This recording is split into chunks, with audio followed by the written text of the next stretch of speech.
indirimbo twako turavuga ubutumwa bwiza bw'amaraso ya Yesu Kristo, twako turavuga uburyo twogejwe n'amaraso yiwe, uburyo amaraso ya Yesu atuvugira, uburyo amaraso ya Yesu yatugize abera. Nibwo butumwa twako turatanga. Rero turavuga ati nimba twaramaze kwezwa n'amaraso ya Yesu Kristo, ubu twarakiriye ukwera kw'Imana. Nivyo twako turavuga muri no ndirimbo. Ikintu ca mbere kigoye kwisi uzikubwira ngo witangire umuntu umwe basi ibaze rero ikintu gikomeye nuko Yesu we ntiyitangiye umuntu wovuga ko yarabikwiye, yitangiye umuntu wa mbere yarakwiye guhanwa, yarakwiye gucirwa kwiteka. Aravuga ati je iki gihano ciwe ndacishizeko kibici wanje kugira ngo we abo widegemvye. Urumva ico kintu kiba gikomeye aba yarakoze. Ibuka edition ya mbere ko yari imeze cyane, yari imeze gute nikano edition ya mbere d'abord yari novuga ko yari concert ya mbere tugize, mugabo yari ko ari concert ikomeye. Ni edition nakoze ndiko nitegura exit, en fait sinayifise umwanya wo gusubira ku ishuri, mugabo byari ibihe bidasanzwe, novuga nko mu bintu byose byakozwe cyagenze neza cyane, cyakintu gishasha kabisa. Y'amaraso yiwe akiza, wa rukundo rwiwe rutavugwa. Y'amaraso yiwe akiza, wa rukundo rwiwe rutavugwa.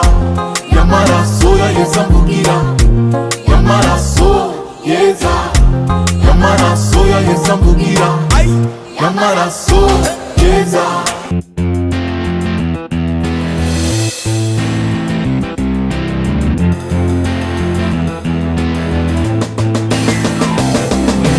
Yes, bakunze open mic. My name is Patrick. Turi kumwe n'abaririmbyi ba gospel ba Victoria team umurwi. Ndabaramukije. Murakoze cyane. Umeze neza cyane gose. Ibikorwa byagenze gute mu mwaka uheze, uno mwaka bimeze gute muri rusange? Mukorwa mwari mwarakoze? Ibikorwa byagenze neza muri rusange, twishimira Imana. Twakoze indirimbo zitari zike, dukora kainos, twongera tuja hanze, turagenda hanze mu bindi bikorwa.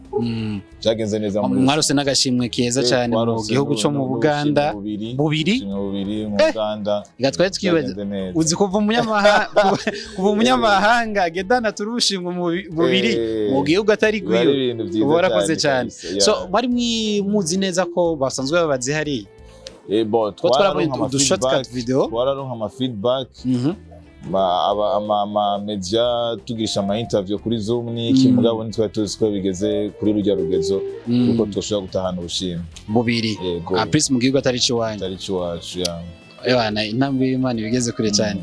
So ni igikorwa cyagenze neza cya Kainos edition iherutse, yaratangaje abantu benshi cyane. Edition ya gatatu. No mwaka ho bimeze gute muri rusange? No mwaka rero birakomeye. Biribwa ngo tuva mu bwiza tuja mu bundi. Yeah, of course. Rero twiteze ubundi bwiza burenze uko twabonye mu mwaka uheze. Twiteze urundi rugezo rushasha. Twiteze kubona Imana yigaragaza mu buryo budasanzwe. Abantu bazitegurire, itariki iramaze gusohoka ni 29 December. Baza ari benshi. Okay. Ndanagaruka cyane, hari indirimbo mwagiraniye sinzi ko ari umukobwa mu gihugu kibanyi cy'u Rwanda, nziza cyane. Akenshi iyo mugize collaboration n'abandi baririmbyi urano ko harimo kagatushe ka Victoria team, nikaye kabanga mukoresha?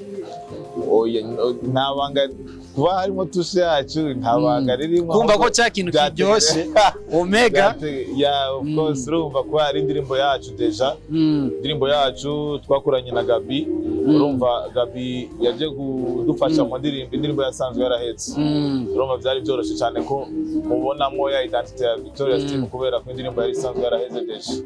Ari igikorwa cyiza gishasha cyagariye ku mugaragaro no munsi, ni indirimbo imeze neza cyane, aho ubona ko location ayo mu majaza rumonge hariya munyanyuze nawe Landries B mu maraso ya maraso inspiration kugira mushore ino ndirimbo novuga ko indirimbo twako turavuga ubutumwa bwiza bw'amaraso ya Yesu Kristo.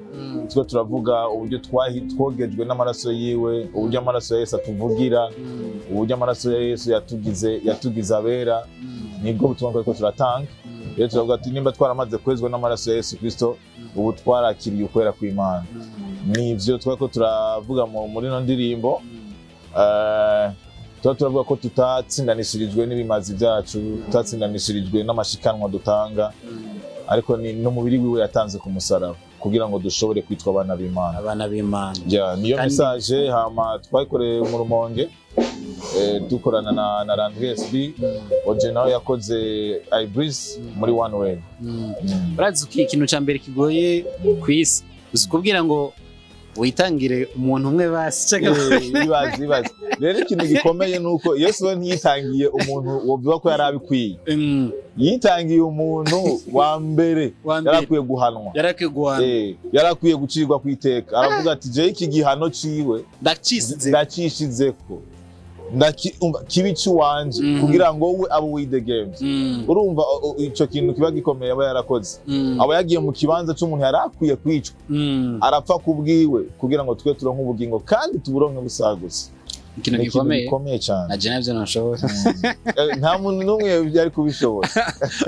So ni cyo kintu maze kwishimira cyane kuva Victoria team itangura gushika nuno munsi, uvuga ati hari ico natanguranye naco, hari ico ngeze kuno munsi nishimira kuri uno mugwi kubugihari atari kurimba gusa. Ivyo novuga ko nishimiye nk'umuntu ari muri Victoria tumaze gukora ni byinshi cyane, haba mu bikorwa by'indirimbo dukora. Ikindi gikomeye ni ama concert dukora, ama edition tugeze ko igira 4. Donc icyo kintu ca mbere numva ko nishimiye cyane gose mu bikorwa tumaze gukora. Uribuke edition ya mbere ko yari imeze cyane, yari imeze gute? Ni edition ya mbere d'abord yari novuga ko ntiyari concert ya mbere tugize, mugabo yari kuko ari concert ikomeye tugize ya mbere kuko iri payant nivyo kubera yindi twayikoze ari for free. Hama byari biryoshe, jewe experience nari mfise nuko nari nkiri mu ishure. Hama ikindi kintu nashaka kwishura akabwira Yohana kandi urumva hari hano wagize neza. Oya by the way nayiko ni edition nakoze ndiko nitegura exit. En fait sinari mfise umwanya wo gusubira ku ishuri, mugabo byari ibihe bidasanzwe. Novuga nko mu bintu byose byakozwe cyagenze neza cyane, cyakintu gishasha kabisa. Kimaze kubakurako maze gukura kuri Victoria cyane n'umuryango, byerekeye ko umuryango nawo gufasha ibintu byinshi bimeze neza cyane. So urubuga rwanyu ni rwa rundi, indirimbo ni nziza cyane, bagende bayirabe kandi mudusukamo amahits gospel yamaze kugera kuri YouTube, mwese mugende mukurikirane murayabene. So ni kiye kintu wobwira abakunzi ba Victoria team muri rusange n'abakristo muri rusange no kwitegura ya Kainos n'indirimbo shasha cyane? Icambere numva no babwira bagende YouTube barabe ya maraso yamaze gusohoka, indirimbo yitwa ya maraso, ko turavuga ubutumwa bwiza bw'amaraso ya Yesu Kristo, ubushobozi bw'amaraso ya Yesu Kristo. Hanyuma ikindi cya kabiri no babwira mwitegurire Kainos events. Bantu barundi kazi inshuti z'Uburundi, kuko hariho n'inshuti z'Uburundi zigiye kuza muri Kainos. Ako kantu bagasurinye, hari abartiste bakomeye bagiye kuboneka muri Kainos events. Muze muri benshi duhimbazanye hamwe imwami Yesu Kristo. Dukunda kubivuga kandi vyama vyabaye, twama turakira intahe zivuye muri Kainos. Abantu barakira ingwara, abagwayi barakira. Hanyuma batarakizwa muze muri benshi, tuzohumvira ubutumwa bwiza bushobora guhindura ubuzima bwabo. Tuzofata akanya ko gusenga Imana, tuzofata akanya ko guhimbaza no gutambira umwami Yesu Kristo mu bushobozi bwa mwe namwe. Singiye kuja kure cyane, ariko nuko Kainos izoba itariki 29 z'uku kwezi. Tuzobamenyesha ni umva source de nid le 29 décembre muri centre ville. Reka rero ndabivuga suringa tubamenyesha sanga hafi kandi gicerewe. Okay. Kainos ico nobwira abantu bari badukurikirana badukunda nuko mwitegure ku bwa Kainos. Murabizi neza yuko Kainos bisigura ikintu gishasha kitari bwaboneke kitigeze kuboneka n'umunsi n'umwe. Rero izoba itariki 29 z'uku kwezi, ikibanza ni source dinini muri ville. Mwitegure cyane, turiteze kubabona muri benshi kandi Imana izobiri kumwe natwe. Tuzonezerwa, tuzokumva ijambo ry'Imana, tuzotaha tufise ico Imana yavuganye natwe. David bari abartiste batandukanye bo mu iki gihugu mukunda n'abandi b'inshuti z'u Burundi. 2024 gute?